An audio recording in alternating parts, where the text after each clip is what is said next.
हमारे चैनल कामनी बाजपेयी की कहानियाँ में आपका बहुत बहुत स्वागत है। आइए सुनते हैं कहानी औलाद की खातिर। यमुना और योगेश जब डॉक्टर के यहाँ से लौटे तो दोनों काफ़ी परेशान थे। ये डॉक्टर उनकी आखिरी उम्मीद थे और यहाँ भी उन्हें निराशा ही हाथ लगी। यमुना आते ही चुपचाप अपने कमरे में चली गई और योगेश वहीं बैठक में ही सोफे पर दोनों हाथों से अपने सिर को थाम कर बैठ गया। डॉक्टर की कही बातें उसके दिमाग में हथौड़े की तरह चोट कर रही थी। मिस्टर योगेश, मिसेज योगेश शायद कभी मां नहीं बन पाएंगी। हमने अपनी तरफ से पूरी कोशिश कर ली, पर मुझे इस बात का बहुत अफसोस है कि इसमें हम आपकी कोई मदद नहीं कर सके। आई एम सॉरी, मगर आप निराश ना हो। ऊपर वाला चाहे तो सब कुछ हो सकता है। वह अपने ख्यालों में खोया हुआ था। उसे पता ही न चला कि माँ उसके बगल में आकर कब बैठ गई। योगेश की माँ ने उसे ऐसे बैठे देखा तो वह समझ गई कि खबर तो कोई निराशाजनक ही है, नहीं तो वह यूं चुपचाप उदास न बैठा होता। पर वह उसके सिर पर प्यार से हाथ फिराती हुई बोली, डॉक्टर ने क्या कहा बेटा, और बहू कहाँ है? योगेश ने सिर उठाकर माँ की तरफ देखा तो उसकी आंखें छलक आईं। उसने अपने बेडरूम की तरफ इशारा करके कहा, माँ, यमुना वहां है। बेटे को परेशान देख उनका भी मन दुखी हो गया था। वह चुपचाप यमुना के कमरे की तरफ चली गई, पर दरवाजा अंदर से बंद था। उसने दरवाजे की तरफ कान लगाकर सुना तो उसका मन आहत हो गया। यमुना अंदर सिसक रही थी। बेचारी सुबह कितनी उम्मीद के साथ डॉक्टर के पास गई थी। आज उसकी टेस्ट की रिपोर्ट आने वाली थी। उसने उनके पैर छूकर देख कहा था, माँ, आशीर्वाद दो कि मैं आज आपको खुश खबर सुनाऊं। और उन्होंने उसके सिर पर हाथ रखकर आशीर्वाद भी दिया था। सुबह की बात याद कर उनकी आंखों में आंसू भर आए और वह मन में बड़बड़ा उठी, मेरे आशीर्वाद देने से भला क्या होगा जब ऊपर वाला ही रूठा हो। वह वापस आकर योगेश के पास बैठ गई और उसके सिर को सहलाती हुई बोली, बेटा, सब ठीक हो जाएगा, भगवान पर भरोसा रखो। ऐसे दुखी परेशान होने से क्या होगा। उसने माँ की तरफ देखते हुए निराशा से कहा, अब कुछ भी ठीक नहीं होगा माँ। रास्ते भर यमुना बहुत परेशान थी। कह रही थी कि चाहे जैसे भी हो, पर उसे इस घर का वारिस चाहिए। वह एक ही रट लगा रही थी कि मैं दूसरी शादी कर लूं। उसकी बात सुनकर वह कुछ देर तो चुप रही, फिर कुछ सोचते हुए बोली, बेटा, इसमें गलत क्या है? ठीक ही तो कह रही थी वह। माँ, ये क्या कह रही हो? मैं ऐसा सोच भी नहीं सकता। कहने की बात और है, पर ये सब सह पाना क्या आसान है? बोलो। उसे माँ की यह बात अच्छी नहीं लगी। यह उसकी नाराजगी से साफ झलक रहा था। ये वह आसानी से नहीं सह पाएगी। मेरी यमुना अंदर ही अंदर टूट जाएगी। क्या यही चाहती हैं आप? वह चुपचाप उसकी सारी बातें सुन रही थी। कुछ देर सुनने के बाद वह शांत स्वर में बोली, सहना पड़ता है बेटे, खुशी से नहीं, मजबूरी में। नारी धरती की तरह सहनशील होती है। अगर बात घर परिवार और पति की खुशी की आ जाए तो वो बड़ी से बड़ी कुर्बानी देने को तैयार हो जाती है। जिंदगी में कई बार सब ठीक रखने के लिए बड़े बड़े समझौते करने पड़ते हैं। हम लोग भी तो नहीं चाहते थे कि तेरी दूसरी शादी हो। हमने कोई कसर छोड़ी क्या? जिसने जिस डॉक्टर के पास जाने को कहा हम गए, जिसने जो बताया हमने किया। पूजा पाठ उपवास सब तो किए, पर ऊपर वाले ने दया करने से मना कर दिया तो हम क्या कर सकते हैं? हम उससे ये बात जबरन थोड़ी ही मनवा रहे हैं। ये उसका अपना फैसला है। बेटा, ये तुम लोगों की अपनी जिंदगी है। तुम लोग जो भी फैसला लो, सोच समझ के लो। तुम जो भी फैसला लोगे हम उसी में खुश हैं। उसने उनकी बातों का कोई जवाब नहीं दिया और चुपचाप उठकर बाहर चला गया। यमुना देर तक रोती रही। फिर उसने अपने आप को संभाला और मन में कुछ निश्चय कर अपने आंसू पोंछ डाले। बाथरूम में जाके अपने चेहरे पर पानी के छींटे मारे और फिर आईने के सामने आकर अपने बाल ठीक किए। चेहरे पर हल्का सा मेकअप किया जिससे वह अपनी रोनी सूरत छिपा सके। उसने अपने आप को शीशे में निहारा। उसकी आंखें अब भी लाल थीं और उसके रोने की चुगली कर रही थी। उसने मन ही मन अपने आप से ये वायदा किया कि वह अब ऐसे कभी नहीं रोएगी। अब वह केवल अपने लिए ही नहीं सोचेगी, वह अपने पति के बारे में सोचेगी। योगेश को बच्चे बहुत पसंद हैं। यह बात उसने उससे पहली रात ही बताई थी। 2 साल तक उसने इंतजार किया, पर जब उसके बाद उसे कोई उम्मीद ना दिखी तो उसने डॉक्टरों को दिखाना शुरू किया।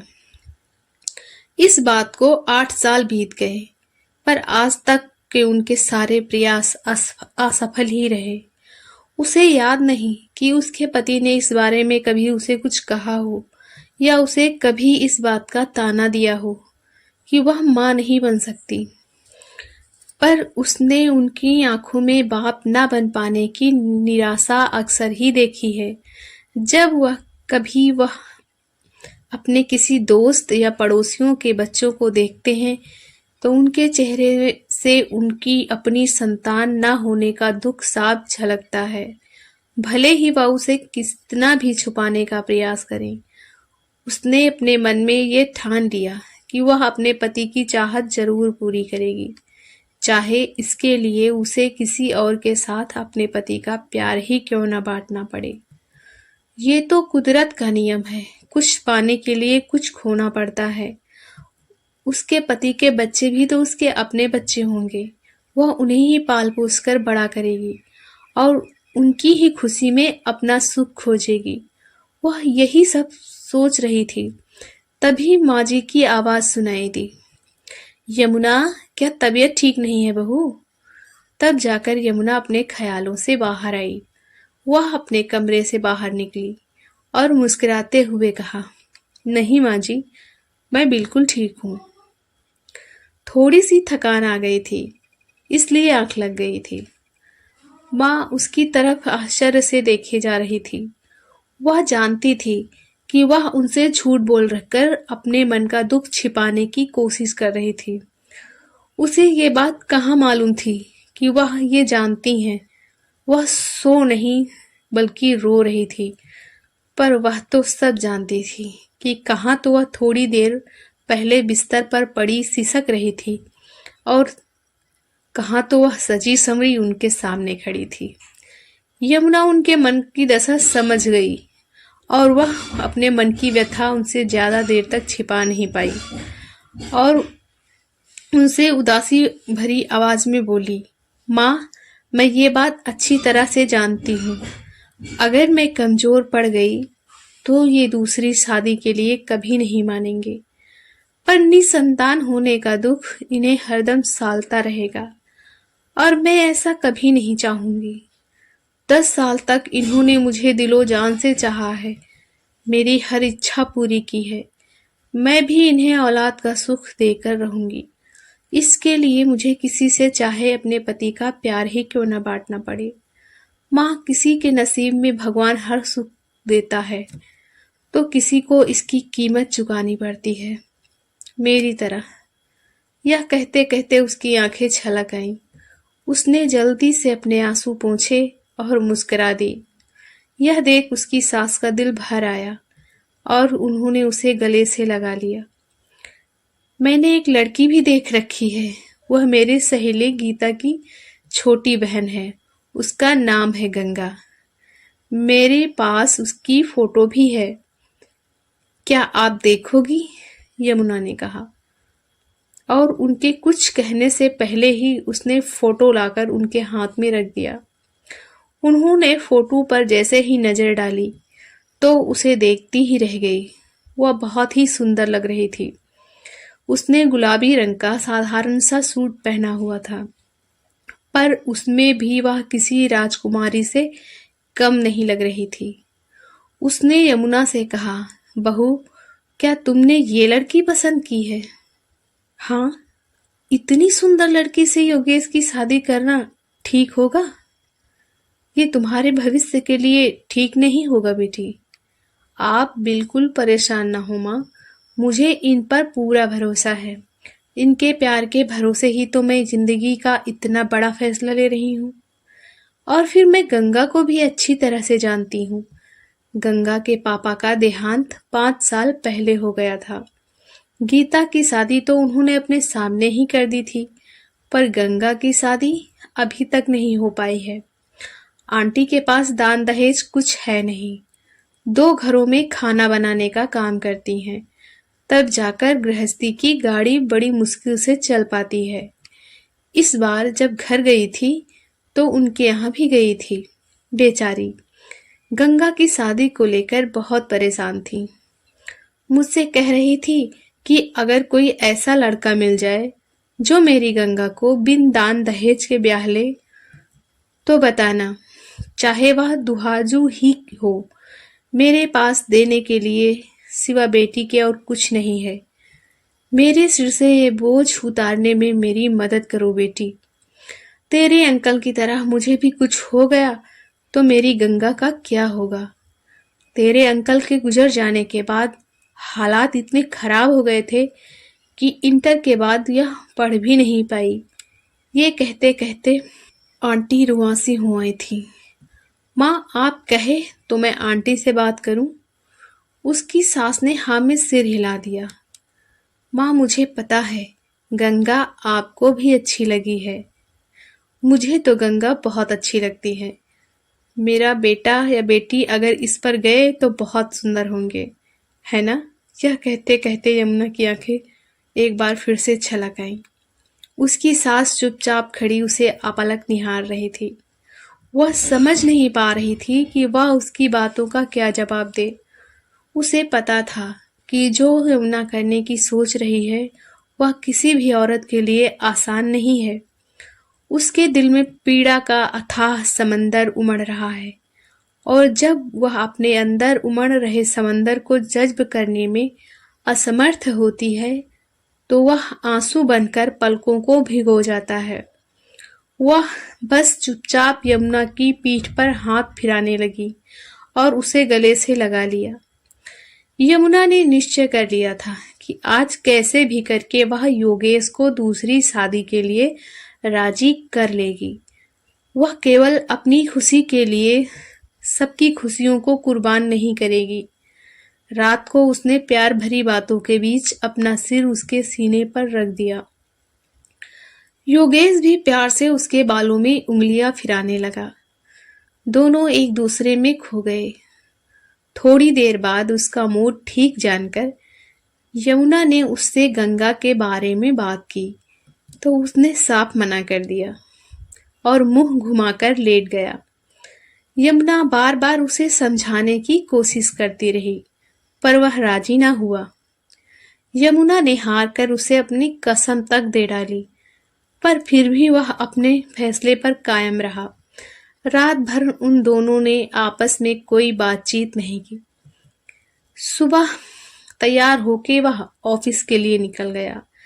जब शाम को वह लौटा तो माँ ने बताया, बेटा, आज यमुना ने एक बूंद पानी तक नहीं पिया है। उसे बहुत तेज बुखार है। वह दवा खाने तक को तैयार नहीं है। वह सीधे उसके कमरे में गया। उसे समझाने की बहुत कोशिश की, पर वह नहीं मानी और अपनी जिद पर अड़ी रही। उसने उससे साफ साफ कह दिया, जब तक आप मेरी बात नहीं मानेंगे तब तक मैं कुछ भी नहीं खाऊंगी, चाहे मैं मर ही क्यों न जाऊं। योगेश ने उसकी जिद के सामने हार मान ली। ठीक है यमुना, मैं तुम्हारी बात मानने को तैयार हूं, पर यह तुमने अपने लिए ठीक नहीं किया। ये कहते हुए उसकी आंखें भर आई और उसने यमुना के माथे को प्यार से चूम लिया। यमुना अगले ही दिन गंगा के घर इस रिश्ते के लिए गई। गंगा की माँ इस रिश्ते के लिए खुशी खुशी मान गई। वह यमुना से बोली, बेटी, ये तो गंगा का सौभाग्य है कि वह तेरे घर जा रही है, पर मुझे इस बात का दुख है कि वह तेरे घर तेरी सौत बन के जा रही है। नहीं आंटी, इस घर से मैं अपनी छोटी बहन ले जाऊंगी, सौतन नहीं। मुझे गंगा पर पूरा भरोसा है ना गंगा? गंगा ने हाँ में सिर हिला दिया और नजरें नीचे झुका ली। वह जितनी खूबसूरत थी, उसका स्वभाव भी उतना ही सरल और सौम्य था। यमुना दोनों की शादी पक्की कर घर लौट आई। दोनों का विवाह बहुत ही साधारण तरीके से एक मंदिर में हो गया और वह योगेश की दूसरी पत्नी बन उसके साथ आ गई। यमुना की बहुत कोशिशों के बावजूद योगेश और गंगा करीब न आ सके। वह एक दिन के लिए भी उसे छोड़कर गंगा के कमरे में नहीं गया। यमुना समझ गई कि जब तक वह इस घर में है, वह गंगा की तरफ देखेगा भी नहीं। इसलिए उसने मायके जाने की योजना बनाई। उसने माँ से जाने की इजाजत लेते हुए कहा, माँ, जब ये मेरे बारे में पूछे तो कोई बहाना बना देना। शाम को जब वह ऑफिस से आया तो उसे यमुना दिखाई नहीं दी। उसने माँ से पूछा तो उन्होंने बताया, बहू के मायके से फोन आया था। उसकी माँ की तबीयत ठीक नहीं है, इसलिए वह चली गई। वह कुछ नहीं बोला, सीधा अपने कमरे में चला गया। यमुना ने जाने से पहले गंगा को अच्छी तरह से समझाया था कि वह कैसे भी करके योगेश के करीब जाने की कोशिश करेगी। यमुना के जाने के दूसरे दिन योगेश के ऑफिस में छुट्टी थी। पड़ोस में सत्यनारायण जी की पूजा थी। माँ वहीं गई हुई थी।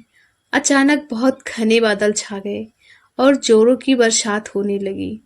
छत पर कपड़े सूखने के लिए पड़े थे, जिन्हें उठाते उठाते गंगा पूरी तरह भीग गई। उसके सारे जिस्म से पानी टपक रहा था और उसके भीगे हुए कपड़े उसके शरीर से लिपट गए थे, जिससे उसका गोरा बदन झलक रहा था। वह गुलाबी साड़ी में लिपटी किसी अप्सरा से कम नहीं लग रही थी। यही मौका था जब घर में वो दोनों अकेले थे। गंगा को यमुना की कही बात याद आ गई। योगेश आंगन में बैठा पेपर पढ़ रहा था। उसकी नजर सीढ़ियों से उतरती हुई गंगा पर पड़ी तो वह उसे देखता ही रह गया। इससे पहले उसने ऐसे उसे कभी नहीं देखा था। उसकी सांसें तेज हो गईं। का दिल जोर जोर से धड़कने लगा।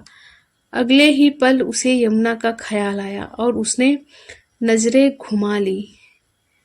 गंगा भी इधर ही देख रही थी, इसलिए उसे ध्यान ही न रहा और वह 2 सीढ़ियां नीचे उतर गई, जिससे वह गिर गई और उसके पैर में मोच आ गई। वह कोशिश करने के बावजूद चल नहीं पा रही थी, इसलिए योगेश को उसे उठाकर उसके कमरे तक छोड़ने जाना पड़ा। कुर्सी पर बैठाकर जब वह चलने को मुड़ा, गंगा ने उसका हाथ पकड़ लिया। क्या मुझे यूं भीगा हुआ छोड़कर चले जाओगे? मुझे बाथरूम तक तो छोड़ दो, मैं किसी तरह कपड़े बदल लूं। गंगा ने जिस तरह से उसका हाथ पकड़ा था, उसे लग रहा था कि जैसे उसके सारे शरीर में झंझनाहट होने लगी। वह उसे बाथरूम तक छोड़ आया और फिर कपड़े बदलने के बाद उसके रूम तक। तब तक माजी भी आ गई। उन्होंने गंगा के पैर में गरम पट्टी बांधी और उसे दर्द की दवा दे दी, जिससे उसे काफी आराम हो गया। उस दिन सारा दिन न चाहते हुए भी योगेश गंगा के ख्यालों में खोया रहा। उस रात माँ ने योगेश से कहा, बेटा, आज तू गंगा के कमरे में ही सो जा। उसे चलने में तकलीफ होती है। अगर रात में उसे कुछ चाहिए होगा तो वह किससे कहेगी? तू वहीं रहेगा तो ठीक रहेगा। पहले तो उसने मना कर दिया, पर फिर न जाने क्या सोचकर वह मान गया। वह गंगा के कमरे में पहुंचा तो वह गहरी नींद में थी। वह कुछ देर खड़ा उसे देखता रहा। और फिर उसकी बगल में जाकर चुपचाप लेट गया। वह उसके पास लेट तो गया, पर नींद उसकी आंखों से कोसों दूर थी। गंगा ने नींद में ही अपना एक हाथ उसके सीने पर रख दिया। फिर तो वह भी अपने आप को रोक न सका। दूसरे दिन यमुना का फोन आया। उसने योगेश से कहा कि वह कुछ दिन यहाँ रुकना चाहती है, तो वह मान गया। इस बात को 1 महीना बीत गया। आज यमुना का फोन आया। वह आज अपने भाई के साथ आ रही है। यमुना जैसे ही गेट पर पहुंची, देखा गंगा वहीं पर खड़ी उसका इंतजार कर रही थी। उसने झुककर यमुना के पांव छुए तो उसने गले से लगा लिया। गंगा, मैं तुझे जो काम सौंप कर गई थी, हुआ कि नहीं? यमुना ने उससे मुस्कुराते हुए पूछा, तो बदले में उसने शर्माकर पलकें झुका ली और यमुना ने खुश होते हुए उसे बाहों में भर लिया। शाम को जब योगेश आया तो वह यमुना का सामना नहीं कर पा रहा था। यमुना को भी इस बात का एहसास था। रात को जब वह यमुना के कमरे में गया तो चुपचाप ही बिस्तर पर लेट गया। वह आंखें बंद कर यही सोच रहा था कि वह यमुना से कैसे बताए और क्या कहे। यमुना ने ही चुप्पी तोड़ते हुए कहा, क्या बात है, नाराज हो मुझसे?